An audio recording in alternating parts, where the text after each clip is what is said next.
Throughout medieval times in Western civilization, people who displayed any sign of mental illness were treated with fear, revulsion, and oftentimes violence. The treatment of such people frequently consisted of simply locking them up in a dungeon and ignoring them. They were considered possessed by demons or the devil. Many were murdered or burned at the stake, victims of a misdirected religious fervor that claimed thousands of victims, especially during the Inquisition in 13th century Europe. Organized crusades against so-called heretics were formed by the Roman papacy to persecute those of lesser faith. Soon the Inquisition was used to severely punish political enemies, criminals, and the mentally ill.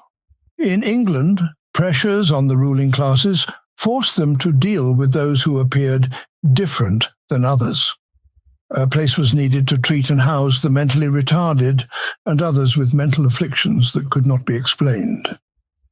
As a result, the Priory of St. Mary of Bethlehem Hospital in London opened its doors in 1247.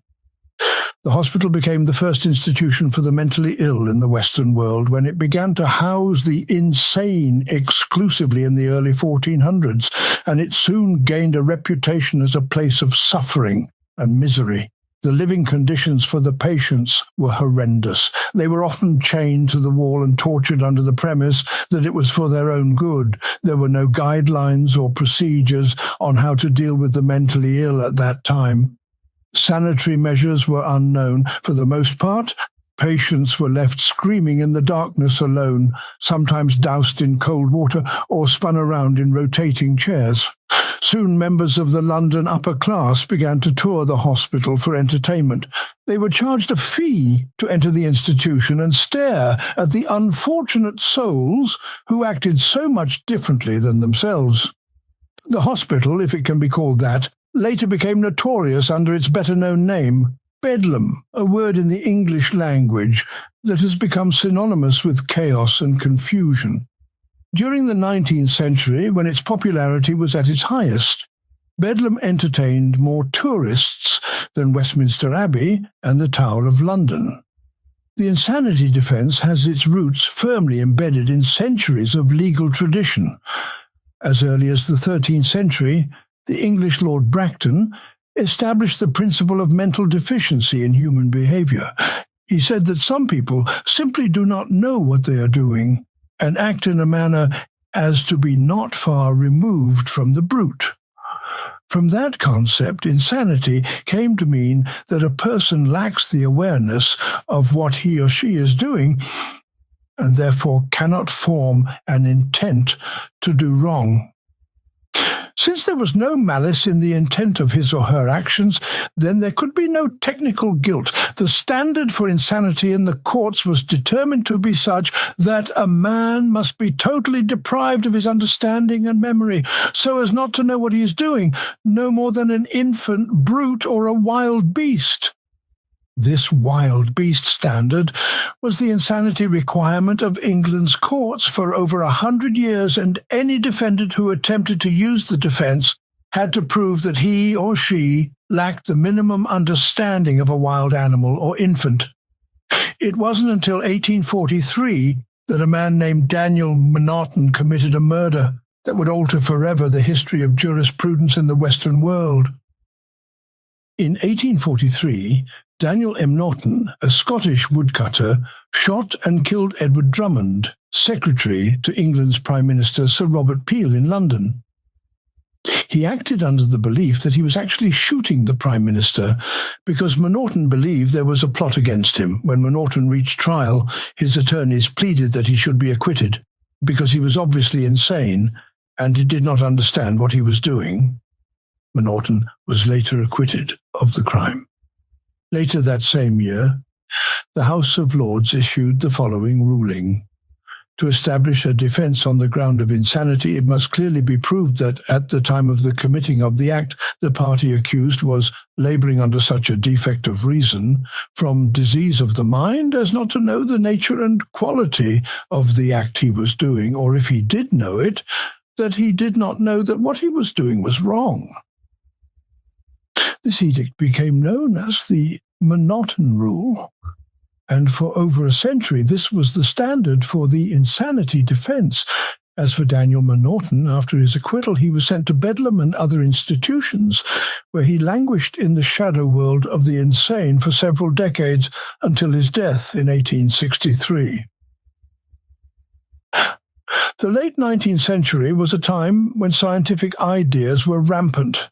This explosion of science was partly brought on by the publication in 1859 of one of the most influential books ever written, The Origin of Species by Charles Darwin.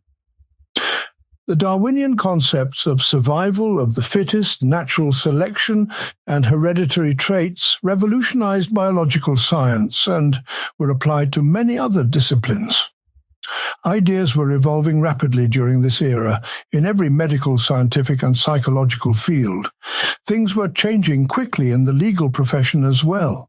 Dedicated lawyers and judges searched for workable solutions to the controversies that plagued the nation's courts. The confusing ideas about mental diseases and the complexities of the human mind did not lend themselves well to the rigid dimensions of codified law. A glaring example of that confusion was the murder trial of Charles Guiteau, the assassin of President James Garfield in 1881. Guiteau was an erratic individual who suffered from some type of mental disorder, most probably paranoia. He had delusions that he should be appointed as ambassador to France because he wrote a speech for President Garfield, which he imagined helped get Garfield elected in 1880. The speech, in fact, was never used, but Guiteau became despondent and bitter over this betrayal and plotted to get revenge against Garfield. After stalking the president for almost a month, he managed to shoot Garfield in the back at a Washington, D.C. train station. The president was not killed outright, however. He suffered with great pain for almost 3 months before he finally died on the night of September 19, 1881. Guiteau's trial was a sensation not only because of the nature of his crime, but because his unusual outbursts and behavior in court attracted widespread attention. Guiteau testified on his own behalf and stated, "I want to say right here, in reference to protection, that the deity himself will protect me, that he has used all these soldiers and these experts and this honorable court and these councils to serve him and protect me." He went on to tell the court that he shot the president because God told him that Garfield was destroying the Republican Party, and he must die to save the Democratic Party. But the prosecutor, U.S. Attorney Wayne Davidge, told the jurors, "It is very hard to conceive of the individual with any degree of intelligence at all, incapable of comprehending that the head of a great constitutional republic is not to be shot down like a dog." Charles Guiteau was found guilty of murder on January 13, 1882. Upon hearing the verdict, Guiteau jumped to his feet and screamed, "You are all low, consummate jackasses." After reciting an incoherent poem in a child's voice on the gallows, Guiteau was hanged on June 30, 1882. Although there was a strong public sentiment to punish Guiteau despite his severe mental problems, his case underlined the need for change in how the courts dealt with the issue of insanity. The insanity defense is a source of continuous disagreement among lawyers, clinicians, and the general public. There is a very strong perception in America that defendants are abusing the defense to escape murder charges in the nation's courts. On March 30, 1981, John Hinckley shot President Ronald Reagan and several of his aides on live television. Virtually the entire world saw the shooting via endless replays over the next few weeks. There was little doubt about who did the shooting and how. Ronald Reagan eventually recovered, though today we know his wounds were a lot more serious than we realized then. Press Secretary James Brady suffered severe head wounds and was confined to a wheelchair as a result of his injuries. On May 4, 1982, after a 7-week trial during which numerous psychiatrists testified on his behalf, Hinckley was found not guilty by reason of insanity. He was sent to a mental hospital in Washington, D.C. The outcome of the Hinckley case sent shockwaves throughout the nation's courts. How could a man who shot the president in front of millions of people be found not guilty? In 2016, a judge decided that Hinckley didn't need psychiatric care anymore because he wasn't a danger to himself or others. But there were still a lot of rules he had to follow. In 2020, another decision said he could share his artwork, writings, and music publicly using his real name instead of staying anonymous like before. Since then, he has been posting his music on YouTube. In June 2022, all the restrictions on him were lifted unconditionally. One of the cornerstones of the criminal justice system in America is the concept of mens rea, a Latin phrase that translates to state of mind. In order for a person to be held criminally liable in the courts, our system demands that he or she must have criminal intent or awareness of the wrongfulness of the act. If a person is mentally ill and unable to tell the difference between right and wrong, for example, then he or she cannot be held criminally culpable in our society. That principle upholds the dignity of the court and ensures those without malicious intent, such as the mentally retarded, will not be unfairly punished. See my video about Joe Arady for a fair example of such a case. Sir William Blackstone, the British legal scholar whose work was used as the foundation for English and American law for centuries, wrote, "Idiots and lunatics are not chargeable for their own acts if committed when under these incapacities." There are many false beliefs held by the public regarding the utilization of the insanity defense at criminal trials. The most widespread misperception is that NGRI pleas are commonly used by defense attorneys to benefit their clients. However, there is abundant research that proves conclusively that just the opposite is true. A study conducted in Wyoming in the early 1970s showed that the insanity defense was used in only 0.47% of all criminal cases. In New Jersey, a review of 32,000 criminal cases in 1982 discovered that the defense was raised in only 52 cases, less than 0.2% of the total. In New York City, the insanity defense, historically, is used less than 1 in 700 cases. Other studies indicate very similar findings. In almost every review of the insanity plea undertaken in America, the results are the same. This type of defense is used in the nation's courts only on very rare occasions. One such occasion that dramatized the issue of insanity was the Long Island Railroad killings in 1993, when a disturbed man named Colin Ferguson became front-page news in media-rich New York City. It was December 7th, 1993, when Colin Ferguson, 28, boarded a train in Long Island headed for New York City's Grand Central Station. The railroad car was packed with commuters. As the train pulled into the Mamillion Avenue station, Ferguson pulled out a semi-automatic weapon and began firing at random inside the commuter car. Several minutes later, after some courageous passengers wrestled the madman to the floor, 6 people were dead and 19 others were seriously wounded. When Ferguson was charged in criminal court, famed attorney William Kunstler and his assistant Ron Kuby agreed to represent him. Kunstler and Kuby decided to use something called the Black Rage defense. They presented to the court that Ferguson, after years of living in a racist and oppressive society, was so consumed with anger that he just couldn't help killing white people. Ferguson, however, disagreed. He denied his role in the killing and said he was framed by unknown persons. Ferguson later fired his attorneys and won the right to represent himself. The court ruled that he was competent, and what followed was one of the strangest criminal trials New York had ever witnessed. It was a proceeding that angered many people and brought into the public arena once again how the law deals with the issue of insanity.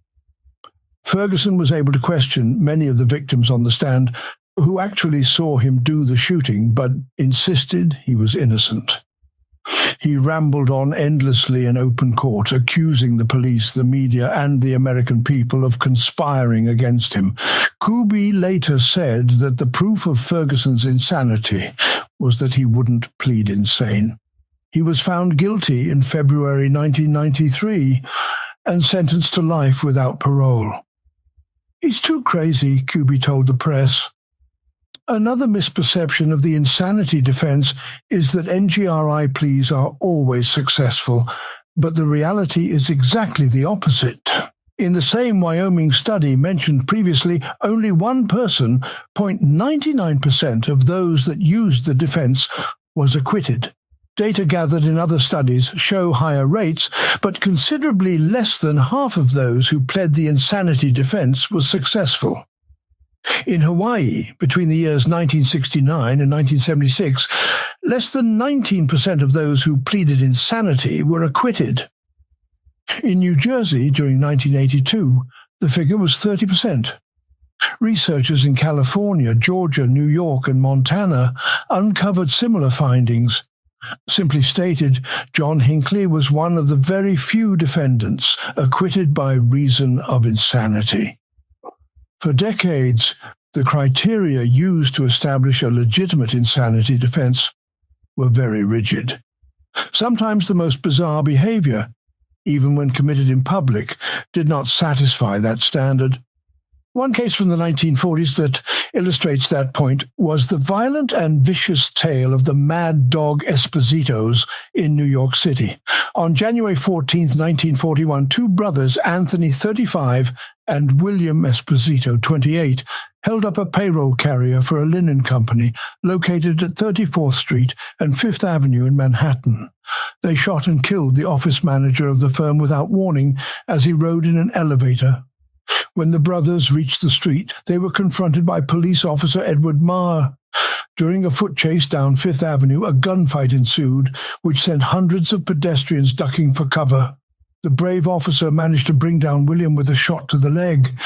When the cop went to check on William, the wounded man suddenly turned over and shot Officer Maher several times, killing him instantly. Several other people were wounded in the ongoing battle. Both brothers were captured after pedestrians and a passing cab driver subdued them. When they reached trial in May of 1941, the Esposito brothers based their defense on insanity pleas. The death penalty was a very real threat during that period. Unlike today, defendants were sentenced to death routinely, and often the sentences were carried out without delay. It was also common for several convicts to go to the chair for the same murder. In court, the Espositos began a campaign of bizarre behavior to convince the court they were insane. They banged their heads on the defense table until they bled. They made animal sounds and howled like wolves. They ate bits of paper and anything else that was in front of them. While the jury was present in the room, they barked like dogs and cried uncontrollably. They drooled on the table and walked into the courtroom like apes. The New York press called them the Mad Dogs.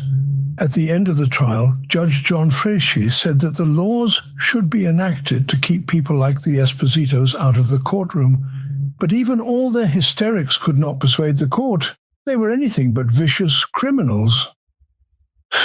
On May 1st, 1941, after a jury deliberated for just 1 minute, a trial record that still stands today, William and Anthony Esposito were found guilty of murder in the first degree and sentenced to die in Sing Sing's electric chair. But the Mad Dogs still weren't finished. In the end, William and Anthony Esposito lay in their cots all day long, eating nothing and groaning throughout the day and night. Neither of the brothers weighed more than 80 pounds. On March 12, 1942, they were carried to the electric chair, unconscious, already near death, and immediately executed. The Mad Dog Espositos were violent criminals whose behavior shocked the public, but never did their actions constitute legal insanity. The Espositos suffered the ultimate penalty for their crime, but their attempt at hiding behind the insanity plea failed. For those that succeed, there is a public perception that a defendant walks out of the courtroom a free individual. Since such defendants are found not guilty, it may not be illogical to believe that they face no prison terms. But again, that is rarely, if ever, the reality. Most states require that a defendant be committed to a mental institution for a period of at least 1 year, and the most severely disturbed inmates may never get out of the institution. The majority of states have no set limit on the amount of time convicted defendants may spend in confinement, as long as they meet the criteria that sent them to the facility initially. A similar fate may await those ruled incompetent to stand trial. At the infamous Mateawan State Hospital for the Insane in New York, a census was taken of 1,062 patients in the year 1965. It was found that 208 were being held from 20 to an incredible 64 years. Some of those were never convicted of any crime whatsoever. Through a combination of antiquated laws, neglect and retribution, some prisoners spent their entire lives in institutions far longer than they would have spent in jail had they actually been convicted of a criminal offence, but it simply seems to be part of the historical pattern of abandonment and fear that society has practiced against the mentally ill for centuries. The Monotone rule was not without criticism. Some scholars felt that the rule was too rigid and would not excuse anyone from criminal conduct except the most severely mentally ill. The law, many people felt, should be more flexible. In 1886, the Parsons v. Alabama decision established additional criteria for the insanity defense.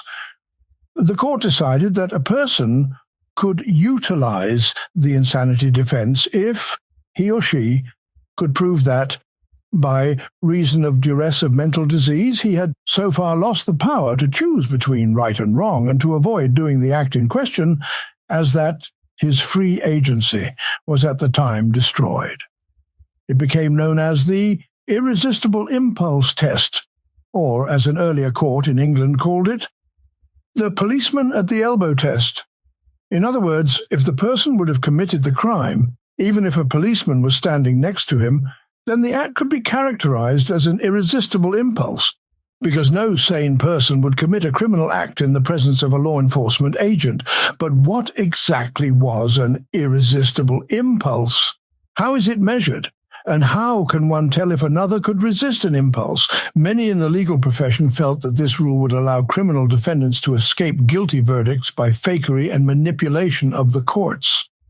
Subsequent rulings in the nation's courts, like Sinclair versus the state of Mississippi, which declared that sanity is an essential element of mens rea, Washington State versus Strasburg, and Leland versus Oregon, interpreted and refined the Monotone rule under varying circumstances. Then in 1954, a court of appeals in Washington, D.C., presided over by Judge David Bazelon, heard the Durham case and transformed the insanity landscape once again. The Durham versus the United States decision in 1954 widened the scope of the psychological assessment of defendants and opened the door for an avalanche of expert psychiatric testimony.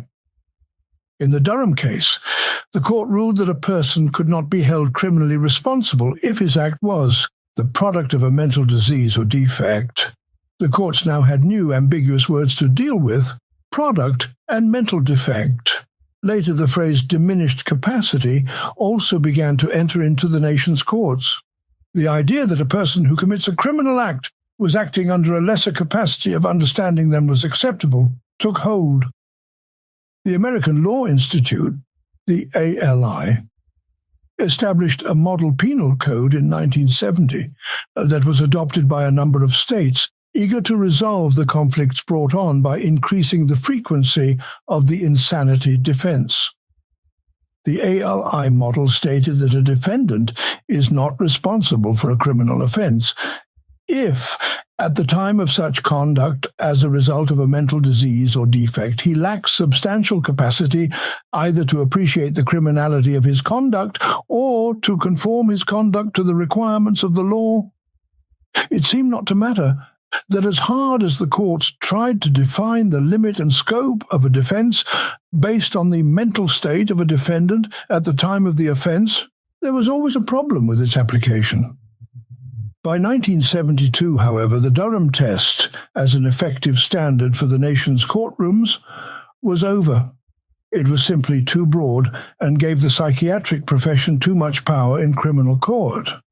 But no single case caused the Durham experiment to fail. Rather, it was the accumulation of 18 years of problems and patchwork solutions, and above all, to simple exasperation. However, the newer guidelines provided the foundation for a wide array of ingenious and some say frivolous defense strategies. One of the most famous was the Twinkie defense of the late 1970s.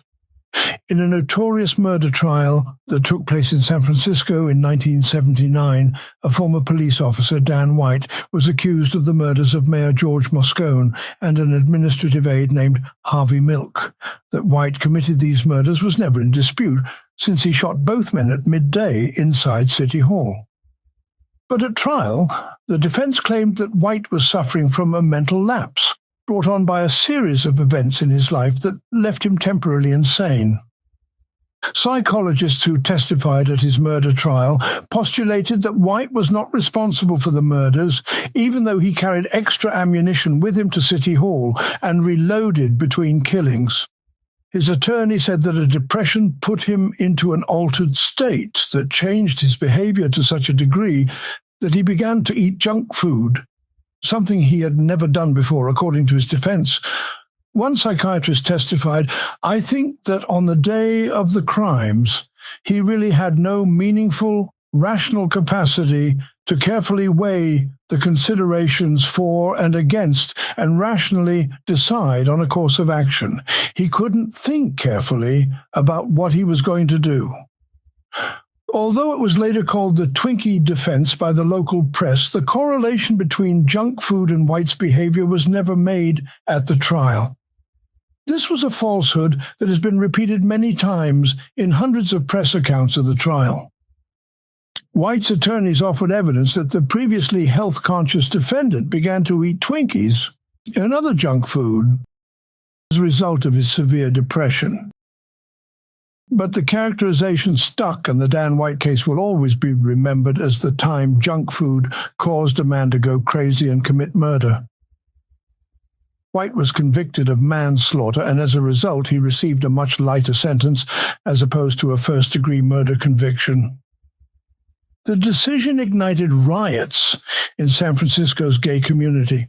Of course, this type of defense is not as common as the press believes, but it demonstrates what can be done under the elusive definitions of the Durham Rule and diminished capacity defenses. Eventually, the Durham Rule was abandoned in favor of the substantial capacity test. This criteria was, in effect, a combination of the M'Naughton Rule and the irresistible impulse test. Under M'Naughton alone, a defendant was required to show a complete failure to distinguish between right and wrong. This compromise, at least to some, seemed acceptable to the courts. For Dan White, though, the diminished capacity defense worked. He spent 5 years in prison for a double murder and was paroled in 1985. A few months later, Dan White took his own life. An even more disturbing case than the Twinkie defense took place in New York City in the late 1970s. Officer Robert Torsney, 34, was an 8-year veteran of the NYCPD. On Thanksgiving Day, 1976, he was scheduled to work a night tour and was extremely unhappy about being away from his family. In his police memo book, which is a diary of each officer's workday, Torsney wrote, "Happy Working Felony Thanksgiving" for that day's entry. That night, he and his partner received a radio dispatch to respond to the Cypress Houses, a public housing development in East New York, Brooklyn. The job was man with a gun. They investigated the job without incident, and after taking some information from a few tenants, they exited the building onto the street. Outside, the young officers confronted several teenagers. One of the teenagers, Randolph Evans, 15, called out to Torsney and asked if his apartment was searched. Without warning, Torsney suddenly pulled out his service revolver and shot the boy dead from a distance of about 2 feet. Torsney later testified, "He was talking to me. I don't remember exactly. I remember not being in my body, sort of." The cop walked over to the police car without saying a word and sat in the front seat. Torsney was later arrested for this cold-blooded killing, which was widely reported in the press. His murder trial began in November of 1977 against a backdrop of racial suspicion and accusations. Torsney was white and Evans was black. Officer Torsney later told a psychiatrist, "I can't say I like black people, but I don't let that affect me. There's a lot of violence down there. My life is in danger." One defense witness was Dr. Daniel Schwartz, chief of forensic psychiatry at Kings County Medical Center, a familiar witness in New York City's courts. In previous years, he had been appointed to examine David Berkowitz, the son of Sam Killer, and David Chapman, the assassin of John Lennon. Up to that time, Dr. Schwartz testified in well over 100 trials. After interviewing Torsney on 3 occasions, Dr. Schwartz concluded that the officer fired his weapon while he was suffering from a psychomotor seizure, a sort of mini-stroke that leaves no telltale signs and may never return again. Dr. Schwartz claimed that Officer Torsney suffered from an extremely rare condition called automatism of Penfield. Apparently this affliction was so rare that few had ever heard of it before the trial, but Torsney's testimony was in direct conflict with psychiatric opinions of his behavior. His statements in court claimed self-defense. Evans was still talking and pulling out a silver object which looked like the barrel of a gun. "Ooh," he told the court. Even so, after just several hours of deliberations, the jury found Officer Torsney not guilty by reason of insanity. Over the next few years, the New York mental health community struggled with how to deal with Officer Torsney, who was convicted of no crime, showed no signs of being mentally ill, and yet was commanded by the courts to remain in a mental hospital to be treated for a disease that didn't exist. After 2 years of wrangling with the courts, during which Torsney was often permitted to come and go at will and spend most of his time at home with his family, he became a free man. Justice, at least the way it was defined in this case, had been served.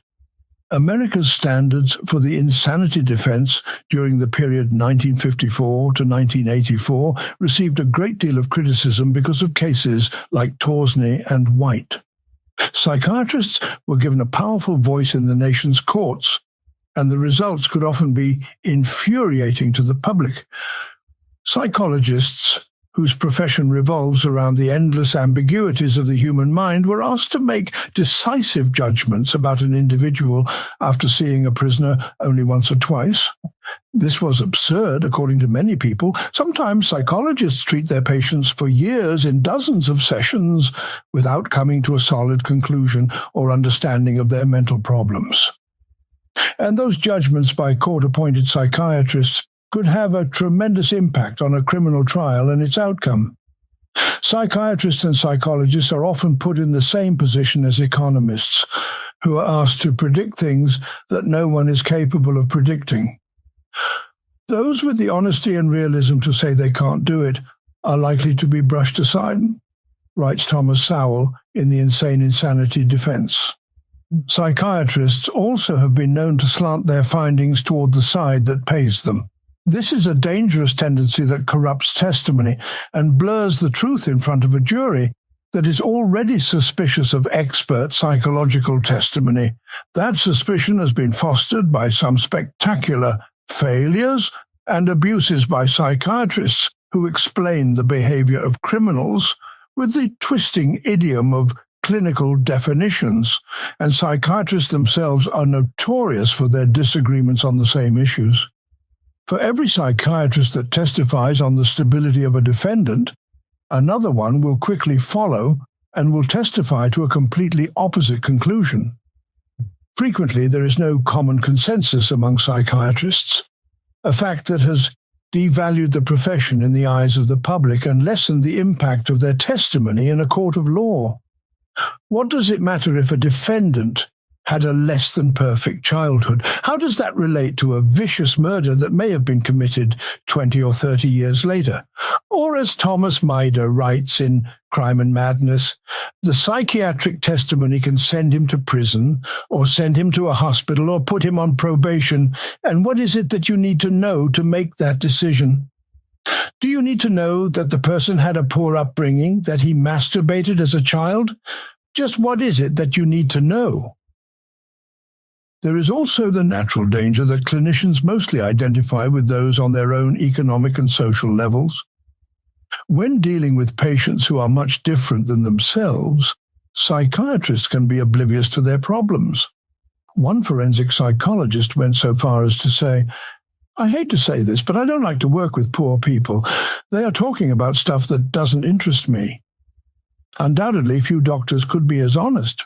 Another common problem is forensic psychologists are paid professionals and therefore usually accessible to only the wealthy class.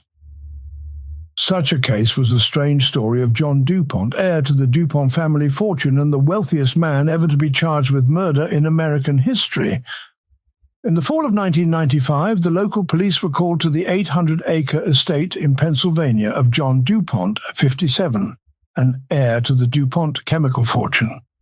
Newton Police Chief Lee Hunter went to the DuPont mansion as a result of a request by the family lawyer. When the police chief arrived, John DuPont told him that he thought he was attacked in his sleep by a wrestler who was living on his property. DuPont was an avid wrestling fan and donated large sums of money to the Olympic wrestling team. At that time, his wealth was estimated to be around $250 million. In the private gym where the athletes trained, a plaque read, "You can't just take it to the top, you have to take it over the top." DuPont told Chief Hunter that there was a conspiracy to ruin his name, and if it wasn't stopped, the Russian army was sure to invade Newton Township. During the conversation, DuPont referred to himself as the Holy Child. On January 26, 1996, DuPont, his mental condition deteriorating and feelings of acute paranoia consuming him, drove over to the home of David Schultz, a 1984 Olympic gold medalist who lived in a house on DuPont's estate. While Schultz's wife looked on in horror, DuPont shot and killed David with a .38 caliber handgun in the driveway of his home. Immediately after the shooting, DuPont went back to his mansion, where he held off an army of police for 3 days. He was arrested when he ventured outside his home to fix a heater which police had turned off. In court, DuPont's lawyers pleaded an insanity defense. They said his mental condition had gone downhill ever since his mother died in 1988. Afterward, he took to wandering his vast estate armed with handguns and acting erratically. He believed he was the Dalai Lama and spoke of himself in exalted and exaggerated terms. There were also rumors of cocaine use, and DuPont told friends he believed he was about to be assassinated. Psychologists testified that DuPont was mentally unbalanced and could not be held responsible for his conduct. DuPont himself later said, "I wish to apologize to Marty Schultz and her children. I'm very sorry for what happened." But the insanity defense was eventually rejected.